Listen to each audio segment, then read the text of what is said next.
Hello friends, कैसे हैं आप। आज हम पढ़ेंगे विंड पोएम के विषय में। ये पोएम सुब्रमण्यम भारती ने लिखी है। तो चलो स्टार्ट करते हैं। The wind blows strongly and cause a lot of destruction. How can we make friend with it. कवि कहते हैं कि जो हवा है वो बहुत ही तेज बहती है, बहुत ही विनाशकारी होती है, बहुत विनाश होता है इससे। तो किस प्रकार से हम इसे अपना दोस्त बना सकते हैं। This poem is written by Subramaniam Bharati in Tamil language. और ये जो कविता है वो सुब्रमण्यम भारती के द्वारा तमिल लैंग्वेज में लिखी गई है। And it is translated in English by A K Ramanujan. और इस कविता को इंग्लिश में ट्रांसलेट किया ए के रामानुजन ने।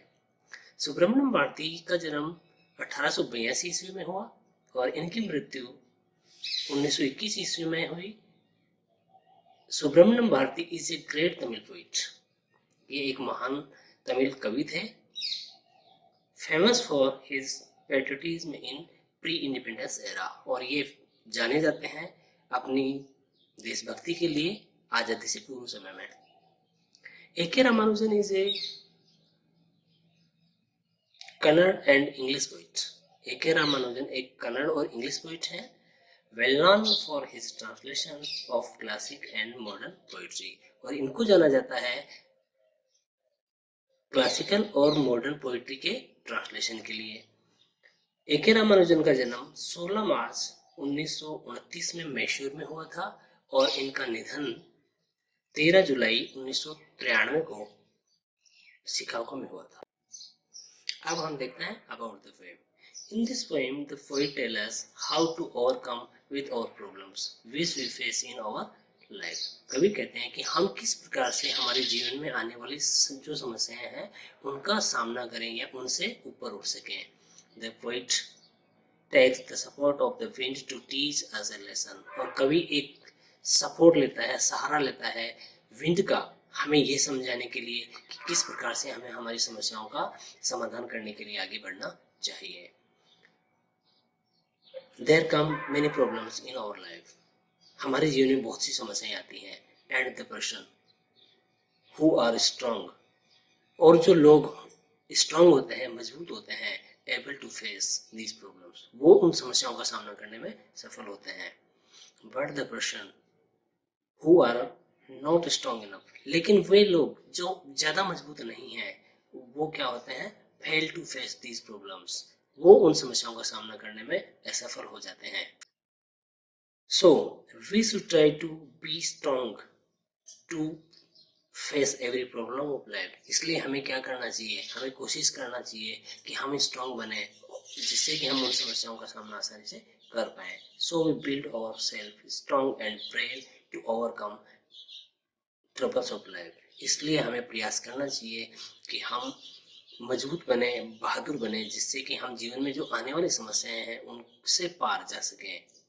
When we are strong, every problem of life help us to grow, improve and flourish। और जब हम मजबूत होते हैं तो जो समस्याएं आ रही होती हैं वो भी हमें ग्रो करती हैं, उनसे भी हमें इम्प्रूवमेंट आता है और वो मदद करती हैं अपनी फलने फूलने में। तो चलो चलते हैं पोएम की तरफ। Wind comes softly, don't break the shutter of the windows, don't scatter the papers, don't throw down the books on the shelf। जो 4 लाइन है शुरू वाली, उसमें कवि रिक्वेस्ट करता है हवा से कि तुम तेज मत चलो, तुम अपने विध्वंसकारी रूप में मत बहो और तुम क्या करो, विंडोज के जो शटर हैं, जो गेट हैं, उन्हें मत तोड़ो और पेपर मत फैलाओ और जो बुक्स पड़ी हुई हैं सेल्फ में उनको मत गिराओ। अब आगे वाली जो लाइन्स हैं उनमें कवि क्या कहता है, there look what you did, you threw them all down, you tore the pages of the books, you brought rain again, you are very clever at picking fun at weaklings। Next में कवि बोलता है कि देखो तुमने क्या कर दिया है, तुमने सभी चीजें नीचे गिरा दी हैं। You tore the pages of the books, और तुमने बुक्स के सभी पेज फाड़ दिए हैं। You brought rain again, और तुम फिर से बरसात ले आई हो। You are very clever at poking fun at weaklings, और तुम बहुत ही चालाक हो मजाक बनाने में, किसका, जो कि कमजोर है। और आपको ये तो पता ही है, जब हम कमज़ोर होते हैं तो हमें कोई भी मजाक बना सकता है, और जो समस्याएं आती हैं वो भी हम पे ज़्यादा हावी हो जाती हैं। तो यहाँ बात क्या हो रही है कि जब हम कमज़ोर होते हैं तो कोई भी चीज़ हम पे हावी हो सकती है। अब आगे बढ़ने से पहले हम देखते हैं वर्ड मीनिंग्स। कम सॉफ्टली, इसका मतलब कभी कह रहा है ब्लो सॉफ्टली, धीरे धीरे बहना। शटर डोर, स्केटर का मतलब होता है फैलाना। सेल्फ, सेल्फ का मतलब होता है ताक या अलमारी का खाना। थ्रू डाउन मतलब नीचे फेंक देना, और ब्रॉट मतलब लाया, ब्रिंग की सेकेंड फॉर्म है ये। पॉक फनेट यानी मजाक बनाना। और वीकलिंग्स, वीकलिंग्स का मतलब होता है कमजोर, कमजोर कोई भी हो सकता है, जैसे कोई पर्सन, कोई पशु, और कोई भी स्ट्रक्चर जैसे घर, गेट, जो भी कुछ है उनके लिए है। Frail crumbling houses, crumbling doors, crumbling rafters, crumbling wood, crumbling bodies, crumbling lives, crumbling hearts. The wind god winnows and crushes them all. यहाँ कवि बोल रहा है कि जो हवा है वो जो कमजोर चीजें होती हैं, जैसे कमजोर घर हैं, कमजोर दरवाजे हैं, जो कमजोर बल्लियां हैं जो सपोर्ट के लिए लगाई जाती हैं छत में, लकड़ी की जो बल्ली होती है उसके लिए बोला गया है। और जो कमजोर पौधे हैं, जो पेड़ हैं, और जो बॉडीज हैं मतलब पर्सन, कोई पशु जो भी हैं, और जो लाइफ है, जो जीवन है, और जो हार्ट्स हैं, जो हृदय हैं, उनको ये क्रम्बल कर देती है, चकनाचूर कर देती है या जर्जर बना देती है, जो कमजोर है उनको। और जो विंड के जो देवता है, अब विंड के देवता कौन है आपको पता है? हवा का देवता कौन है? हम हवा के देवता के रूप में जानते हैं पवन देव को। और वो क्या करते हैं, वो अलग कर देते हैं, एक विभाजन कर देते हैं कमजोर और स्ट्रॉन्ग के बीच में। और जो कमजोर होते हैं फिर उनको वो क्या करते हैं, क्रश कर देते हैं या डिस्ट्रॉय कर देते हैं। अब हम देखते हैं वर्ड मीनिंग। फ्रेल, फ्रेल का मतलब होता है वीक या कमजोर। क्रम्बलिंग, क्रम्बलिंग का मतलब होता है जर्जर बना देना, तोड़ देना। वुड, वुड होता है फॉरेस्ट या ट्री या फिर लकड़ी के लिए यूज किया जाता है। और राफ्टर, राफ्टर होता है छत को सहारा देने के लिए जो बल्ली लगाई जाती है उसे राफ्टर कहते हैं। और विनोज, विनोज का मतलब होता है फटकना, छानना या अलग करना। चलो अब आगे चलते हैं। He wants to what you tell him, so come let us build strong homes. Let's join the dogs family. Practice to frame the body, make the heart steadfast. Do this and the wind will be friend with us. कवि कहते हैं कि जो पहला जो stanza था उसमें कवि ने रिक्वेस्ट की थी हवा से कि तुम धीरे बहो और ये नुकसान मत करो, जो इतना आप तुम डिस्ट्रॉय करती हो वो मत करो। लेकिन अभी ये कह रहे हैं कि हवा ऐसा कुछ करने वाली नहीं है, वो चीज़ नहीं मानेगी जो आप उसके लिए कहते हो कि आप ऐसा मत करो, लेकिन वो ऐसा नहीं मानने वाली। इसी प्रकार जैसे हमारे जीवन में समस्याएं आती हैं तो क्या हम कहेंगे आप नहीं आए, समस्या मेरे जीवन में नहीं आए, तो क्या वो नहीं आएंगी? तो इसी के लिए कवि कह रहे हैं। तो अगर हवा अपना कहना नहीं मान रही है तो हमें क्या करना चाहिए? हमें खुद के जो घर हैं उनको मजबूत बनाना चाहिए, और जो घर है, घर के गेट हैं, उनको ढंग से बंद करके रखना चाहिए। और जो हमारी बॉडी है उसे हमें स्ट्रांग बनानी चाहिए कि हम मेंटली, फिजिकली और हार्ट से एकदम मजबूत रहें, जो भी आने वाली समस्याएं हैं उनका सामना करें। फिर क्या होगा, वो हवा जो आपको नुकसान पहुंचा रही थी वो आपकी दोस्त बन जाएगी। मतलब जो भी समस्याएं आपके जीवन में आ रही हैं, जिनसे आप परेशान हो रहे हो, वही आपको सपोर्ट करने लग जाएंगी अगर आप मजबूत बन जाते हैं तो, और बहादुर बन जाते हैं तो। अब देखते हैं वर्ड मीनिंग। लेटस, ये होता है लेटस, मतलब चलो हम। फिर जॉइंट, जॉइंट का मतलब होता है जोड़ना। फैमिली, फैमिली का मतलब होता है मजबूती से या दृढ़ता से। प्रैक्टिस, प्रैक्टिस का मतलब होता है अभ्यास। और स्टेट फर्स्ट का मतलब है अटल, अडिग और मजबूती से, मजबूती के साथ। The wind blow out weak fires, he makes a strong fire roar and flourish. His friendship is good, we praise him every day. कवि कहते हैं कि जो कमजोर आग होती है उसे तो हवा भी बुझा देती है, लेकिन अगर आग स्ट्रांग होती है, बहुत ज्यादा होती है, तो फिर हवा उसको बुझाती नहीं है, उसे और बढ़ाती है, उसको और प्रोग्रेसिव बना देती है, उसमें और इम्प्रूवमेंट ला देती है और उसे एक विकराल रूप में ले आती है।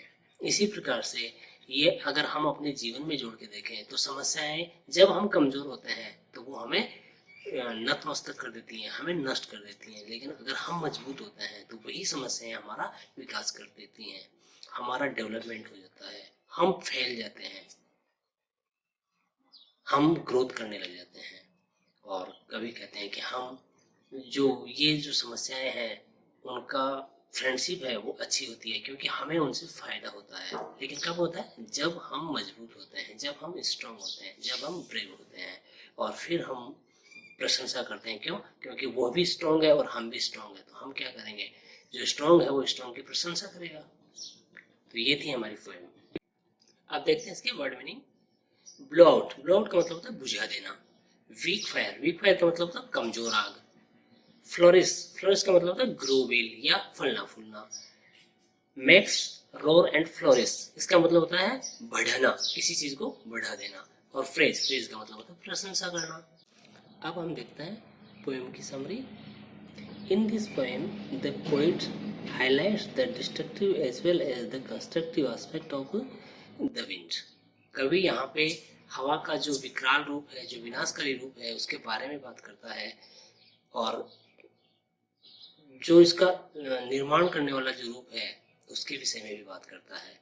हवा अपने विनाशकारी रूप कहाँ दिखाती है? जहाँ इसके सामने लोग कमजोर होते हैं, जो चीजें कमजोर होती हैं वो वहां पे ये अपना विनाशकारी रूप दिखाती है, और जहाँ लोग इसके सामने स्ट्रांग होते हैं, चीजें इसके सामने स्ट्रांग होती हैं, तो वो अपना निर्माणकारी रूप, उनकी हेल्प करने वाला रूप सामने लेके आती है।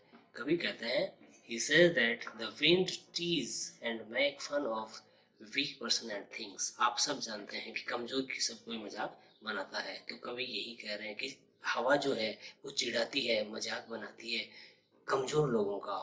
Wind symbolize the difficulties that were face in one's life. और कवि कहते हैं कि ये एक सिंबल है मुसीबतों का जो कि किसी के भी जीवन में आती हैं या जो सामना करते हैं। Difficulties frighten us if we are weak, और डिफिकल्टीज हमें डराती हैं कब? जब हम कमजोर होते हैं।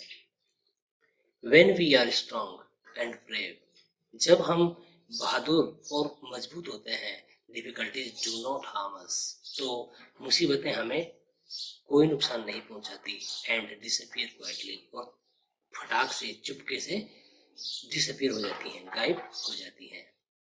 The poet advise the wind to blow slowly, कवि हवा को सजेस्ट करता है या रिक्वेस्ट करता है कि तुम धीरे से बहो। And does not create chaos but since the wind do not listen the poet, कवि रिक्वेस्ट करता है कि तुम धीरे से बहो और ये जो विनाशकारी जो मंजर है ये मत लाओ। लेकिन हवा कहाँ सुनने वाली है? जिस प्रकार से हमारे जीवन में आने वाली समस्याएं हमारी नहीं सुनती, उनको आना ही है, उसी प्रकार से हवा को तो अपने रूप में बहना ही है। तो फिर क्या होता है? कवि हमें एडवाइस करते हैं, देखो क्या कहते हैं, so he advise us to be strong. इसलिए कवि कहते हैं कि हवा हमारी बात नहीं मानने वाली है, तो अब हमें क्या करना होगा? हमें खुद को मजबूत बनाना होगा। We should build strong houses, हमें मजबूत घर बनाने होंगे। एंड स्ट्रांग विंडोज, और जो घर के खिड़की दरवाजे हैं वो भी मजबूत बनाने होंगे। We should be strong in body and mind, हमें दिल से, दिमाग से और शरीर से स्ट्रांग बनना होगा।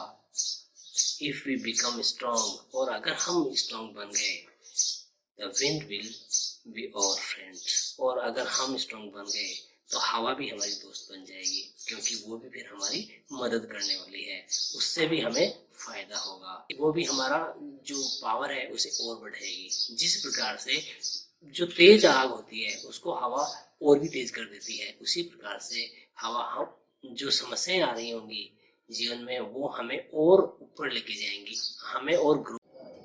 अब देखते हैं पोएम हमें क्या मैसेज दे रही है। When the wind blow, it causes destruction only to the weak thing that lies in its path. कवि कहते हैं कि जो हवा है वो डिस्ट्रक्टिव होती है किन के लिए, जो कि उसके रास्ते में आते हैं और जो कमज़ोर होते हैं। If the structure along the path are strong, अगर उसके रास्ते में कोई मजबूत चीज़ आती है, then the wind can not blow them away, तो हवा उसको बहा के नहीं लेके जा सकती। The wind is a symbol of problem and obstacles which are to be dealt without fear. जो हवा है वो सिंबल है हमारे जीवन में आने वाली समस्याओं का और जो बाधाएं हैं उनका। तो हमें क्या करना होगा, बिना डर के उनसे पार जाना होगा, उनसे निपटना होगा, हमें उनसे डरना नहीं चाहिए। इफ़ वी आर स्ट्रॉन्ग, और अगर हम मजबूत हैं, देन वी कैन ओवरकम और ट्रबल्स, तो हम हमारी समस्याओं से ऊपर आ सकते हैं, उनसे विजय पा सकते हैं। So we should make our self strong, इसलिए हमें खुद को मजबूत बनाना चाहिए। This is the central message of the poem, और यही जो कविता है उसका सेंट्रल आइडिया है, सेंट्रल मैसेज है जो हमें कवि देना चाहते हैं। अब हम देखते हैं इस पोएम में क्या पोएटिक डिवाइसेस यूज की गई हैं। सबसे पहले आता है एनापोरा। एनापोरा का मतलब होता है कि जब कोई वर्ड कुछ लाइंस में कंटिन्यू रिपीट होता है तो उसे एनापोरा कहते हैं। It means a word repeats many times continuously in some lines of the poem. There is the poem don't is repeated many time. Don't जो वर्ड आया है वो कई लाइनों में रिपीट हुआ है, इसके लिए यहाँ कहेंगे हम एनापोरा यूज किया गया है। नंबर 2 पे चलता है पर्सोनिफिकेशन। देखो ये जो पूरी पोएम है वो पर्सोनिफिकेशन में ही लिखी गई है। कैसे? क्योंकि हवा का यहाँ पे व्यक्तिकरण किया गया है। व्यक्तिकरण क्या होता है, हवा को एक व्यक्ति की तरह, एक आदमी या जीवित वस्तु की तरह, जीवित प्राणी की तरह मान के चला गया है, तो इसे कहते हैं personification. It means when a thing is presented as a person, there is the poem wind is presented as a person. Number 3 पे चलता है रिपीटेशन। रिपीटेशन का मतलब आप जानते हैं किसी चीज का बार बार रिपीट होना। तो यहाँ पे क्रम्बलिंग वर्ड एक ही लाइन में कई बार यूज किया गया है, तो इस यहाँ हम कहेंगे कि यहाँ रिपीटेशन का यूज किया गया है। नंबर 4 पे चलते हैं सिंबॉलिक। जो हवा है यहाँ पे सिंबल के रूप में प्रयोग किया गया है इसको, जो हमारे जो जीवन में जो आने वाली समस्याएं हैं उनसे इसको सिंबॉलिक के तौर पे प्रयोग किया गया उसके साथ। In this poem wind is the symbol of our problems in life. Number 5 पे है इलिट्रेशन। इलिट्रेशन का मतलब क्या होता है, दो शब्द ऐसे होते हैं जिनका जो फर्स्ट जो लेटर होता है उनके जो लेटर है वो समान होते हैं और वो आसपास में ही रखे जाते हैं, उनमें ज्यादा गैप नहीं होता। तो चलो देखते हैं। When two words starts with the same letter and placed closely, यानी कि समान लेटर से शुरू हो और उनको पास पास में रखा जाए तो उसे इलिट्रेशन कहते हैं। जैसे इसके एग्जांपल है विंड गॉड विनोज, मतलब विंड और विनोज पास पास में आए, दोनों डब्ल्यू से स्टार्ट हो रहे हैं। दूसरा है वॉन्ट डू वॉट, तो यहाँ वॉन्ट में जो डब्ल्यू से शुरू हुआ है वॉन्ट, और इसी प्रकार से वॉट भी डब्ल्यू से शुरू हुआ है, उनको पास पास में फॉर्म में रखा गया है। जब आप पढ़ोगे तो इसे देखोगे। और सबसे अंत में this poem is written in free words. ये जो पोएम है इसे फ्री वर्ड्स में लिखा गया है, इसमें कोई भी राइमिंग स्कीम नहीं है। There is not any rhyming scheme in this poem. तो ये थी हमारी पोएम विंड, जिसे सुब्रमण्यम भारती ने लिखा था। इसे आज हमने पढ़ा और इससे रिलेटेड आपको अगर ऐसा लगता है कि कुछ समझ में नहीं आया तो आप हम मुझे कमेंट कर सकते हैं, और इसमें अगर कुछ इम्प्रूवमेंट चाहते हैं तो उसके लिए भी आप मुझे सुझाव दे सकते हैं। और अगर वीडियो आपको अच्छा लगा हो तो लाइक करें और शेयर करें। Thank you for watching this video.